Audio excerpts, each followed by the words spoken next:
in the Middle East, okay? So this helps us understand why the War of Terror happened the way it did. That's number one. Number two is, right now, America is threatening to attack Iran. Why would they do that?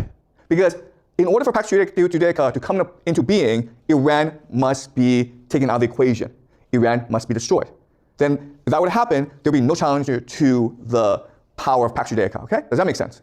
Right? The third thing is Silicon Valley and AI.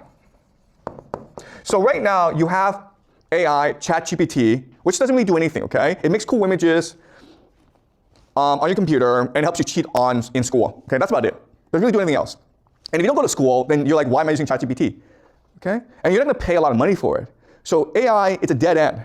At the same time, all around the world, everyone's spending billions, trillions of dollars on data centers, right? So everyone's putting money into AI. But then you're like, well, how do you make money off that? If you think the answer is for you to use AI, well, it's hard to make money off that. But if the answer is to create an AI surveillance state, that makes a lot more sense, right?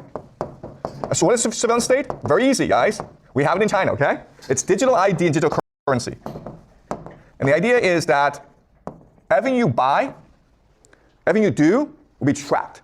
And so they can create a profile on you. This profile will tell the government who you are, how you behave, what you think. Not only that, the government can also manipulate how you think, how you behave, okay? And this is, of course, called the mark of the beast, right? And so that's what Pax Judaica is. Pax Judaica is a global AI surveillance system. Okay? It also helps us explain immigration in Europe, okay? Because the war on terror, you've sent these millions of refugees from Libya, Syria, Afghanistan, Iraq into Europe, which is causing a lot of conflict in Europe. Why would that happen? Well, for Pax Judaica to come into being, you need to destroy the world. Okay? So I'm not saying this is true, but I'm saying that if the goal is Pax Judaica, it does help us connect the dots. It helps us explain why things are happening the way they are. Okay? Also, the last thing is anti-Semitism, okay? So you may have noticed, if you're online, people don't like the Jews. And this is like out of nowhere.